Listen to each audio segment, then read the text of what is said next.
Fala pessoas, eu sou o Gustavo e esse é o Barba Movies. Hoje vamos falar sobre um filme que deixou muitos fãs decepcionados. Um filme que até hoje bate fundo no coração de quem gosta de cinema e quem gosta de quadrinhos. Estamos falando do filme Lanterna Verde, de 2011. Vamos explorar os motivos pelos quais essa produção foi um verdadeiro desastre. Por que ela não agradou em nada a nenhum fã. Mas antes de começar, aquela nossa rotininha básica, dá um 3C, curte, comenta, compartilha, ativa o sininho das notificações, se inscreve no canal e ajuda a levar esse vídeo para mais e mais pessoas, beleza? Feito o jabá, bora pro trampo.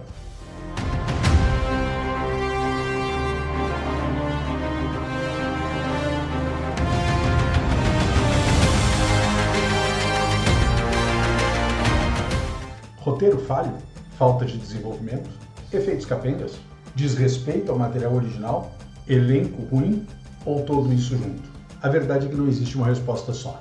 Nesse vídeo a gente vai dar uma passada rápida pela história do personagem desde a criação dele lá nos anos 40, uma ou outra curiosidade daquela época.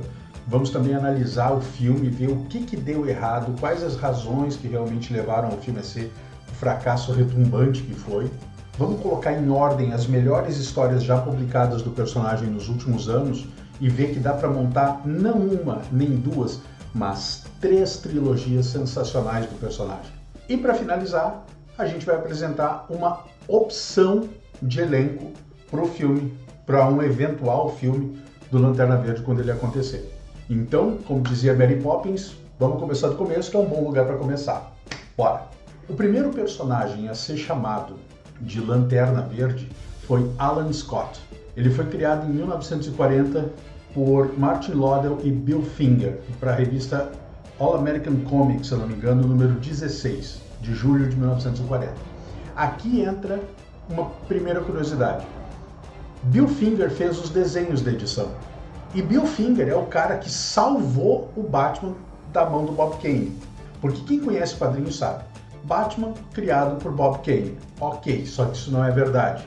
Bob Kane contratou o Bill Finger, que salvou o visual. O visual original do Batman era um cara loiro, com uma máscara do estilo do Robin, uma blusa vermelha e uma capa estranha nas costas. Bill Finger criou todo o conceito do personagem, ele criou os vilões, ele criou o visual do personagem. Então, se o Batman existe hoje do jeito que a gente conhece, muito disso é do Bill Finger. Mas então tá, vamos voltar para a vaca fria. O Alan Scott ele era um engenheiro ferroviário, ele trabalhava para uma companhia que construía ferrovias. E durante um teste de uma ponte que ele havia construído, o trem onde ele estava sofreu um acidente, na verdade não foi um acidente, foi uma sabotagem, e ele despencou num desfiladeiro. Ele foi salvo graças a uma misteriosa lanterna mágica que apareceu. E essa lanterna, depois ele faria, de uma parte da lanterna, ele faria um anel que manipularia a energia daquela lanterna. Passou a se chamar Lanterna Verde e foi combater o crime. Essa história de origem tem mais furo que peneira. Mas eram os anos 40, o público era outro, o pessoal não se detinha dos detalhes da forma como a gente faz hoje. Hoje uma origem dessa jamais passaria, tanto que ela teve algumas reformulações ao longo do tempo. A lanterna, na verdade, era um pedaço do coração estelar, tem toda uma história que não cabe a gente entrar aqui agora. O fato é, o personagem surgiu em 1940, era Alan Scott, a origem dele era mais ou menos essa.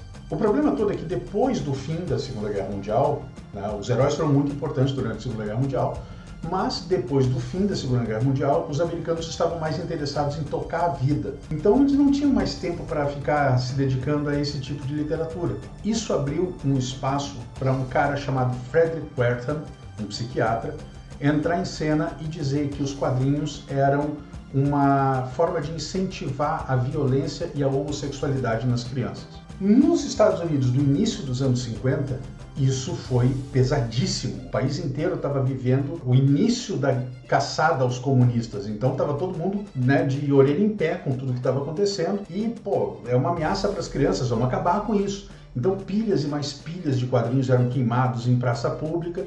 A DC Comics resolveu tirar o pé das suas publicações e manteve só os 3 medalhões. Superman, Batman e, por consequência, o Robin e a Mulher Maravilha. Só que esses 3 personagens se tornaram agentes do status quo. Eles na verdade faziam aquilo que policiais e bombeiros faziam. Imagina então que as histórias ficaram banais, ficaram comuns, ficaram chatas, né? E o mercado editorial mergulhou depois disso. No final dos anos 50, com o mercado de quadrinhos já estagnado, os editores da DC Comics se reuniram, fizeram uma grande reunião, e nessa reunião eles definiram que, bom, então nós vamos reeditar os personagens da Era de Ouro, né? O primeiro Flash, o primeiro Lanterna Verde, o primeiro Gavião Negro, o primeiro Átomo. Vamos reeditar esses personagens, nós vamos modernizar eles, vamos deixar eles com uma cara nova. Legal, quem é que vai fazer isso? Todo mundo olhou para o mesmo cara, um sujeito chamado Julius Schwartz. E aqui eu quero fazer um adendo. Inclusive, se quiserem um vídeo sobre isso que eu vou falar agora, deixa ali nos comentários que eu providencio o vídeo e coloco no canal. Nós estamos num momento em que a gente acredita piamente que Stan Lee era o grande cara dos quadrinhos. E ele, de fato, foi um grande cara dos quadrinhos. Mas Stan Lee nem existiria se não fosse Julius Schwartz. Tá? Um dia me peçam isso que eu conto essa história. Stan Lee era um grande cara, indiscutivelmente. Mas ele se tornou esse grande cara por causa do trabalho do Julius Schwartz. Beleza? Vamos adiante. Schwartz, nessa reunião, foi escolhido para reeditar os personagens da Era de Ouro. Ele começou com Flash, foi muito bom, deu um baita sucesso. Tentou com Lanterna Verde, também foi um sucesso. E seguiu por aí, Gavião Negro, Átomo, enfim. Nessa nova versão do Lanterna Verde, ele era Hal Jordan, um piloto de uma companhia aeronáutica. Era uma época de Guerra Fria, os militares estavam muito em voga e acharam que um personagem militar teria algum sentido, teria algum apelo, e teve sentido, teve apelo, como tem até hoje. Esse piloto encontrou um alienígena moribundo na sua nave. Esse alienígena entregou um anel para ele, esse anel fez com que ele se tornasse parte da Tropa dos Lanternas Verdes, uma organização intergaláctica destinada a manter a lei e a ordem nos 3.600 setores do universo. Então aqui a gente já atingiu o que a gente precisava atingir da mídia de origem do Lanterna Verde. Agora a gente vai falar especificamente sobre o filme.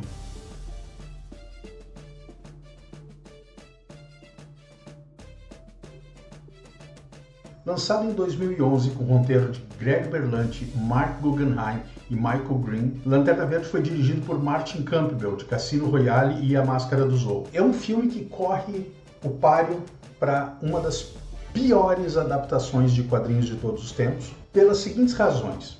Primeiro, roteiro falho.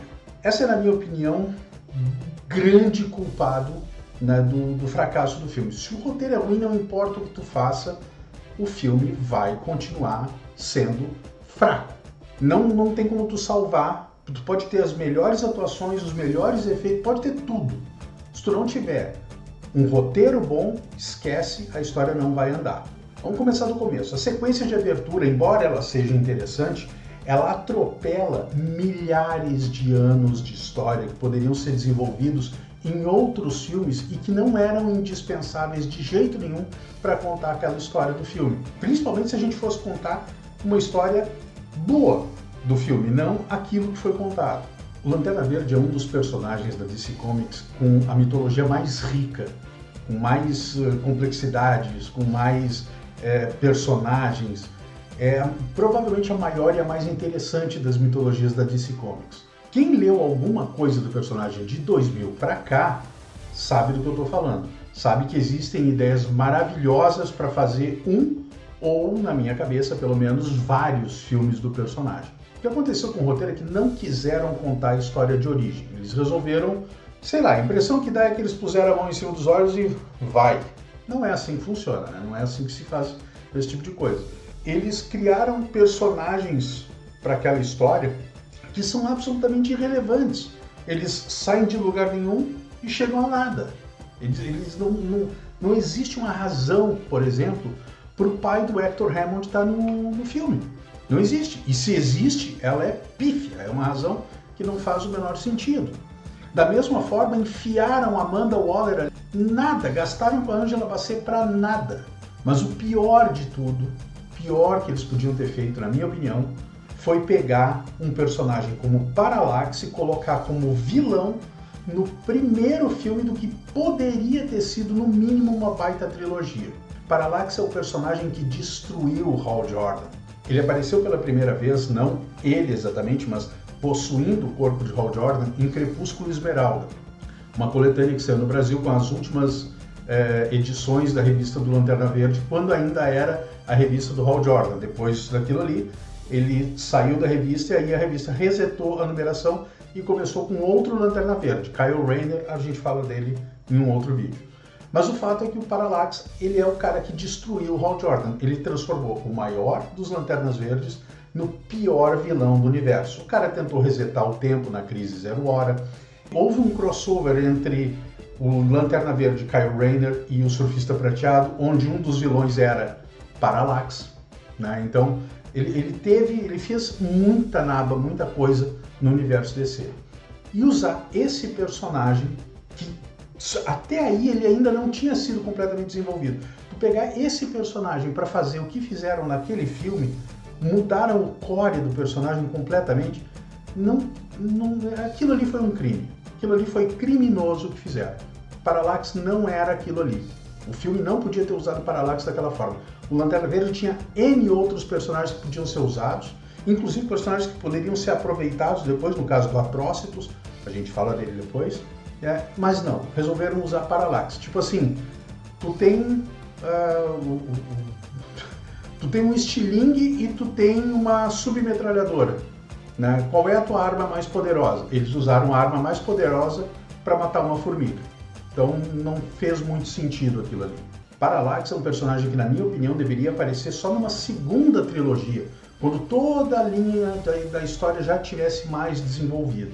Outro problema terrível que esse filme teve foi a falta de desenvolvimento dos personagens. Pessoal, é dose tu ter um filme com dois protagonistas, com dois atores bons, inclusive, o Ryan Reynolds e a Blake Lively. Não estamos falando de nível Oscar, tá? Mas estamos falando de atores bons. Tu não consegue sentir nada pelos personagens. Ou tu consegue sentir muito pouco. A verdade é essa. Nenhum personagem foi desenvolvido. Quem já leu Lanterna Verde Origem Secreta sabe do que eu estou falando. Carol Ferris e Hal Jordan, eles foram desenvolvidos ao longo da história. Tu conhece eles da infância até a fase adulta.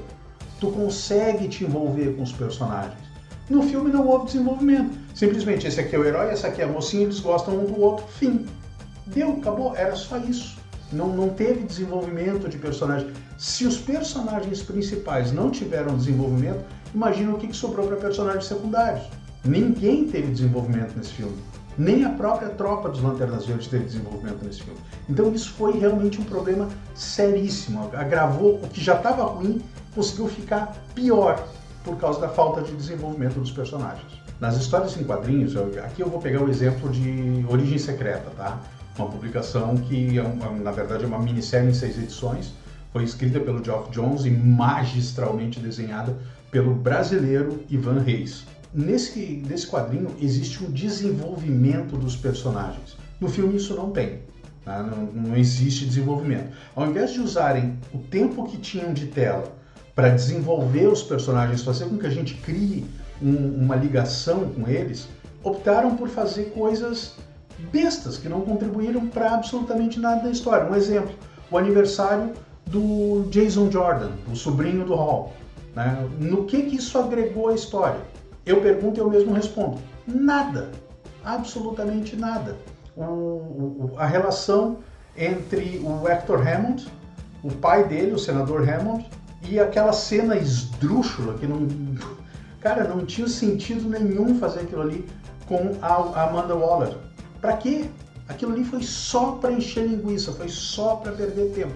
Se ao invés de usarem o tempo que eles tinham com cenas assim, eles tivessem desenvolvido com a história que deveria ser desenvolvida, talvez nós tivéssemos tido um filme completamente diferente. Efeitos capengas. Quando a gente fala de Lanterna Verde, a gente está necessariamente falando de efeitos especiais de qualidade. E o que aconteceu nesse filme? Os efeitos não eram ruins, mas eles poderiam ter sido muito melhores. Por exemplo, o anel energético é uma das armas mais poderosas do universo, se não a mais poderosa. Com força de vontade suficiente, esse anel pode fazer qualquer coisa. Aí os caras pegam e criam um filme onde o personagem principal, tudo bem, ainda está inseguro com as habilidades dele e tal, mas gente, nós estamos falando de Lanternas Verdes. Tá? Nós estamos falando de cara que aponta um anel energético, pensa alguma coisa e faz. O que eles fizeram? Eles criaram construtos que tu não conseguia acreditar. Aquilo era... Tem gente que fala, usa esse termo para dizer que a coisa foi mal feita. Parecia gráfico de Play 2. E é verdade, é verdade. Outra coisa que me irritou muito naquele filme, cara, a gente que lê, a gente sabe. O cara aponta o anel dispara um raio e lá na ponta daquele raio vai se formar um construto. No filme, eles disparavam uma bolinha luminosa que saía do anel. Que raio de bolinha luminosa era aquela? Pelo amor de Deus, aquele troço não funciona. Graficamente aquilo ali não funciona. Mas é o que foi feito. A melhor cena do Hal Jordan no filme é perto do final, quando ele está lutando contra o Parallax, no que seria o centro de Coast City ali. Ali ele consegue fazer um jogo de construtos rápidos, assim, que ficou mais parecido com o que é nos quadrinhos. Mas, francamente, para bom, aquilo ali não serviu. Da mesma forma, o ponto de encontro dos lanternas em Oa, né? Normalmente é na frente da bateria central, na praça principal da cidadela em Oa, tem ali uma grande bateria e tal, os lanternas se reúnem ali na frente. Resolveram fazer o que para o filme? Não, eles pegaram um negócio que estava pronto, que funcionava, que dava certo, e pensaram, não, vamos criar um negócio que não vai funcionar. E aí eles criaram aquela cena que parece uma pedreira, com uma lanterna de pedra gigante, assim, um símbolo gigante dos lanternas. Pô, bicho, aquilo ali ficou ruim pra caramba, pra que fazer aquilo ali? Já existe a coisa. Então usa o que já existe, não cria, não inventa. Ah, não, mas é para fazer arte. A única coisa que consegue fazer é causar irritação em quem conhece o personagem e esperar uma coisa melhor que aquilo. Aquilo ali não funciona, simplesmente. Com relação ao visual dos personagens em CGI, eu acho que até foram bem feitos, né? As representações ficaram bem próximas do que são realmente os personagens nos quadrinhos. Um destaque aí, principalmente para Kilowog e Tomar Re, que ficaram bem próximos do que eles são realmente nos quadrinhos. Só que a movimentação deles parecia coisa de videogame antigo. Eles poderiam ter feito melhor. Poderiam mesmo ter feito uma coisa mais fluida, assim, que não ficasse... não ficou legal. A movimentação não ficou legal. O visual em si, as texturas e tudo, principalmente o Kilowog, que dá pra gente perceber bem a textura, que aproxima bem do rosto dele, ficou legal. Ficou bem próximo, inclusive, do personagem. Mas a movimentação não ficou como deveria. Poderia ter ficado um pouquinho melhor. Embora tenha sido muito criticado, o traje dos lanternas, né, o uniforme dos lanternas, para mim foi um ponto muito positivo. Muita gente criticou que era feio. O próprio Ryan Reynolds falou que nunca mais vai fazer um filme onde a roupa dele for de CGI. Sinceramente, eu não consigo entender por quê. Porque o traje dos lanternas ele é feito de luz. Aí queriam o quê? Que aparecesse um cara vestindo lycra na tela. Não, né? Eles realmente fizeram uma coisa com a energia pulsando. À medida que o Hal usava cada vez mais energia, mais o uniforme pulsava. Vocês viam aqueles pequenos raios saindo dos ombros dele, assim. Então, o uniforme foi uma coisa que me chamou a atenção. Ficou muito bem feito. Se tivessem dedicado para o resto do filme a atenção que dedicaram para o uniforme, o filme teria sido bem diferente, teria sido bem melhor. Desrespeito com o material original. Eu falo isso e eu não canso de falar. A mitologia do Lanterna Verde é uma das melhores que tem na DC Comics e os caras tinham tudo na mão para fazer um monstro filme. O que os caras fazem? Vão lá e fazem aquela bomba. Aquilo foi uma bomba. Tá? Eu como fã do Lanterna Verde, sempre fui. Né? Eu digo que eu sempre gostei mais, acho que da segunda Trindade do que da primeira. A primeira seria Superman, Batman e Mulher Maravilha, eu sempre gostei mais da segunda. Lanterna Verde, Flash e Aquaman. Não me pergunta por quê, sempre gostei mais da segunda. Tem um material incrível para ser usado e os caras simplesmente não usaram. Aliás, eles não só não usaram, como desrespeitaram o material incrível que já existia. Né? Eu, sinceramente, se eu sou do ramo, se eu tivesse trabalhado com aquele personagem, eu ia ficar extremamente chateado com aquilo, que francamente não poderia ter sido daquela forma. Né? Tem um material muito bom para ser usado, então usa, caramba. Não precisa pegar e ficar com uma coisa que claramente não funcionou. Atuação questionável. Não acho que o elenco tenha feito um trabalho ruim. Não era Robert De Niro, não era Meryl Streep, não eram grandes atores. Mas um elenco competente, um elenco bom, que entregou um trabalho de qualidade, né? Dentro daquilo que a direção e o roteiro do filme pediram deles. Fique isso bem claro. Tem muita gente aí que, Ryan Reynolds destruiu o filme. Não, Ryan Reynolds não destruiu o filme. O filme foi destruído pelo diretor e pelos roteiristas. Tá? O Ryan Reynolds não destruiu o filme, ele fez aquilo que ele foi pago para fazer. Tá? Ele queria fazer uma coisa melhor? Com certeza. Ele conseguiu? Não. Por quê? Porque não deixaram. Tá? Vamos falar o português bem correto aqui. O Ryan Reynolds entregou um Hal Jordan muito parecido com o Hal Jordan dos quadrinhos. Ele realmente pesquisou, ele foi a fundo, ele descobriu o core do personagem e ele fez isso. Ele botou isso lá. Talvez ele tenha exagerado um pouco uma piada ou outra, mas o fato é que ele entregou um Hal Jordan digno de ser Hal Jordan. Ele fez o trabalho dele como ele deveria ter feito. Né? Poderia ter feito melhor se tivesse um diretor melhor. Poderia ter feito melhor se tivesse um roteiro decente. Ele não fez melhor porque ele não tinha direção e não tinha roteiro. Se ele tivesse, ele teria feito uma coisa melhor. Da mesma forma, a senhora Reynolds, a Blake Lively, que entregou uma Carol Ferris boa. Ótima? Não, mas uma Carol Ferris boa. Uma mulher forte, independente, que sabe o que quer, mandona, inclusive. Tá? Todas as características dela. Eu consigo ver Blake Lively fazendo numa sequência que nunca vai existir. Eu consigo imaginar ela fazendo uma Safira Estrela, tranquilamente. Tá? Porque ela entregou um bom trabalho com o personagem. Ela foi boa nisso. Mark Strong é a única escolha de elenco aqui que eu considero insubstituível. Insubstituível. Tem gente que não gosta do cara, paciência, né? Gosto não se discute. Agora, para mim, Mark Strong foi a melhor escolha possível para Sinestro. Tanto é que agora no final do vídeo a gente vai fazer um exercíciozinho de imaginação com um outro elenco para um outro filme do Lanterna Verde. E eu consegui escalar o Mark Strong de novo como Sinestro, porque eu não consigo enxergar outro ator fazendo aquele papel.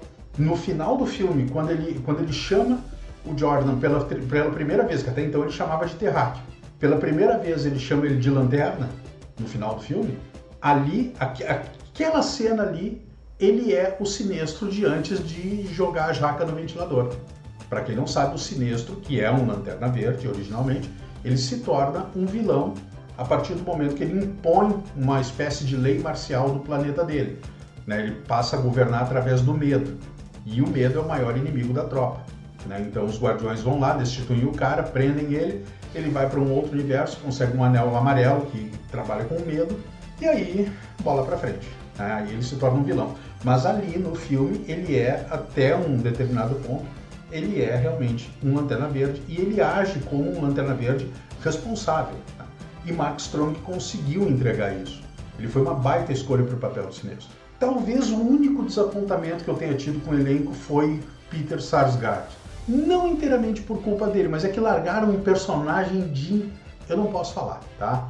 Mas Hector Hammond é uma bomba de personagem. Não tinha por que largar o cabeçudo na mão de um ator bom que nem o Peter Sarsgaard. Então ele não teve um bom desenvolvimento, porque o personagem também era uma bomba, não tinha como fazer. Martin Campbell, o diretor, não foi feliz nesse filme. A sequência final do filme passa a impressão de que ele estava desesperado para finalizar o troço e entregou o bagulho de qualquer jeito, na moda Miguelão. A verdade é essa. Procurando nas internets da vida, eu encontrei 2 entrevistas do cara que me chamaram a atenção. Em uma delas ele diz com todas as letras, abre aspas, primeiramente estou fazendo isso pelo dinheiro, fecha aspas. De cara ele já demonstra um desrespeito com o personagem, com quem trabalhou no personagem ao longo de 80 anos e com todos os fãs, né? Das pessoas como eu, como você, que gostam do personagem, fomos totalmente desrespeitados por um cara que declarou com todas as letras, estou fazendo isso aqui pelo dinheiro. Pô, bicho, tu pode até fazer, mas não fala uma coisa dessa. Né? Tu te queima e tu queima o teu produto, o teu filme, que nem precisava ser queimado, né? Ele já estava bem queimado. Ele continua nessa entrevista, né, desmerecendo outras mitologias, incluindo o Superman. Também admitiu que não tinha ideia de como fazer os efeitos especiais. E aí ele deu uma outra entrevista onde ele disse que ele tinha um Campbell Cut, não, ele tinha um corte próprio do filme. Aí perguntaram quais eram as diferenças. Não, a sequência inicial era diferente, ou seja, ele tinha um corte próprio, mas o corte próprio era igual ao outro, só mudava uma cena. Né? Então, não, é um cara que, francamente, não valeu a pena. Ele disse que não planeja voltar aos filmes de heróis. We thank you, Mr. Campbell. Nós te agradecemos, porque realmente fazer um trabalho que nem esse, por favor, não faça outro. Tá? Fique nos Cassino Royale da vida, que o senhor ganha mais. Lanterna Verde teve um orçamento de 200 milhões de dólares, um troquinho, e arrecadou miseráveis 219. Se nós considerarmos os custos de divulgação, aluguel de salas e o escambau, ele teve um baita prejuízo. Né? Imagina que se o orçamento era 200 milhões, de divulgação ele deve ter ido a uns 300. E aí, gente, 219 milhões é um baita prejuízo. Isso aí a Warner não ia deixar passar barato e realmente encerrou, né? Enterrou qualquer possibilidade de uma sequência do filme. A avaliação tanto da crítica como do público foi terrível. Né? As pessoas detestaram aquele filme. Os críticos avaliaram com 25%, 26%. O público avaliou com 45%. Quer dizer, abaixo de 50%. Meu Deus, que filme foi esse? Né? Foi horrível o troço. É uma das piores adaptações de super-heróis de todos os tempos. Com base em todos esses fatores, fica bem claro, né, por que Lanterna Verde não conseguiu agradar ninguém. É um filme que tem um único ponto positivo, que é o elenco, né, e um mar de coisas mal feitas ao redor. Isso inviabiliza de fazer novos filmes do personagem? Inviabilizar não inviabiliza. Mas a Warner vai pensar duas vezes antes de meter o pé nesse lamaçal de novo. Agora nós temos James Gunn e o Peter Safran, né, cuidando do DCU. Acredito que se não sair série, vai sair filme, mas vai sair alguma coisa, até porque o Lanterna Verde é um personagem importante demais para não se usar. Né? E tem que ser usado mesmo, porque é um dos medalhões da editora. E justamente pensando nisso, vai aqui a minha sugestão pro James Gunn. 3 trilogias. Podem ser feitas 3 trilogias do Lanterna Verde. Nós vamos analisar elas agora, ponto a ponto. A primeira trilogia seria Nascimento e Morte. Seria composta das histórias de Origem Secreta, minissérie em 6 edições que conta a origem do personagem, Crepúsculo e Esmeralda, a minissérie que conta a queda de Hal Jordan, quando ele enlouqueceu logo depois do retorno do Superman, quando Mongul destruiu Coast City, ele tentou trazer a cidade de volta e acabou que não conseguiu, os Guardiões proibiram que ele usasse o anel para fazer isso, ele pirou, saiu matando todos os Lanternas Verdes do universo, foi a Oa, matou os Guardiões, assumiu todo o poder da Lanterna para si e passou a se chamar de Parallax. E a terceira história seria a redenção dele como herói, seria a Noite Final. Nos quadrinhos, a Noite Final foi um evento onde uma entidade cósmica chamada Devorador de Sóis achou o nosso Sol e resolveu comer. A coisa é bem literal mesmo. Os heróis da Terra fizeram tudo que podiam para tentar vencer o troço, mas não conseguiram. E aí Kyle Rayner cruzou o universo até achar Hal Jordan e levou ele lá. Num último esforço para se redimir de seus pecados, Jordan entra dentro do Sol e reacende o Sol vencendo o Devorador de Sóis. Só que o preço disso é a própria morte. O que nos leva à segunda trilogia, que eu chamo de Ressurreição e Guerra. Na primeira história seria Dia de Julgamento, onde a alma de Hal Jordan é absorvida pelo espectro, o espírito da vingança divina, e passa a ser o espírito da redenção. Essa minissérie, se eu não me engano, de 5 partes, chegou a ser publicada no Brasil, e ela é uma prequel de Lanterna Verde Renascimento, que seria a segunda história dessa segunda trilogia.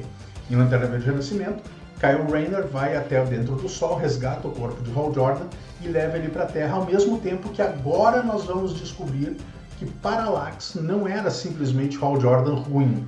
Parallax era a entidade amarela do medo. Quer saber mais? Eu faço um vídeo, só bota ali nos comentários que vocês querem. A terceira história seria a Guerra da Tropa Sinestro, onde o Sinestro cria uma tropa de lanternas amarelos para confrontar os Lanternas Verdes, e aí existe uma grande guerra. Eles atacam basicamente 2 pontos na Terra, Nova York e Coast City. Os heróis se dividem para poder evitar que a coisa toda aconteça, mas basicamente é isso. E nós vamos aí então para a nossa terceira e última trilogia, que eu chamo de Ódio e Vida. Começa com a ascensão dos Lanternas Vermelhos. Sim, existem Lanternas Vermelhos. A segunda história é A Noite Mais Densa, que é basicamente uma história de terror. Os mortos ganham vida e os mortos são lanternas negros, né, sob o comando de Necron. E ao fim de A Noite Mais Densa, surge O Dia Mais Claro, que seria o final, a última história da última trilogia, né, o final épico da saga. E agora, para terminar, vamos imaginar como seria um elenco para esses filmes baseado... aqui eu vou me basear exclusivamente no visual, tá? E um tantinho assim no talento desses atores, tá? Então, Hal Jordan eu consigo imaginar sendo feito pelo Glenn Powell. O cara já tem um histórico em Estrelas Além do Tempo, ele foi um piloto. Em Top Gun Maverick ele também foi um piloto e, pô, que diabos, o cara pode fazer Lanterna Verde. Então seja um piloto de novo, uma terceira vez. Carol Ferris seria interpretada por Catherine Langford. Tom Calmaco seria feito por Chris Mejaki. Sinestro, Mark Strong, indiscutivelmente. Jon Stewart por Jordan Calloway, um cara que me chamou muita atenção pela atuação dele na série Fire Country, que a gente vai falar aqui no canal também, vamos fazer um review da primeira temporada. Fire Country é uma das grandes surpresas dessa temporada na TV americana. Guy Gardner, o irracível Lanterna Verde, na minha opinião ele deveria ser feito por Taron Egerton, de Rocketman, de Kingsman, de Robin Hood A Origem. O guri é muito bom e ele daria um bom Guy Gardner. Kyle Rayner, eu imagino na pele do Tom Holland. O Homem-Aranha poderia facilmente fazer o papel desse Lanterna Verde.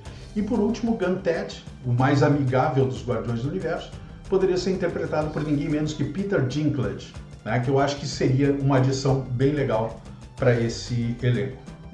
E assim, pessoal, a gente chega ao fim, né, da análise dos motivos pelos quais o filme do Lanterna Verde acabou sendo tão detestado, né, pelos fãs. Um roteiro falho, efeitos falhos, desrespeito ao material de origem, falha no desenvolvimento dos personagens, todos esses fatores contribuíram para que o filme flopasse. No entanto, a gente tem que ressaltar que a mitologia do Lanterna Verde, eu não vou me cansar de falar isso, a mitologia do Lanterna Verde é uma das melhores, se não for a melhor dentro da DC Comics, né? E isso ainda pode trazer bons frutos pra gente. A gente espera que no futuro haja, né, uma adaptação que faça justiça ao Gladiador Esmeralda. E agora me conta, o que tu achou do filme do Lanterna Verde? Conta aí nos comentários o que tu achou. Aproveita, já que tá nos comentários, deixa teu like, te inscreve no canal, aciona o sininho das notificações para ficar sempre por dentro dos nossos conteúdos. E não te esquece, toda quinta-feira tem vídeo novo no canal às 9 horas da noite. Te espero na próxima.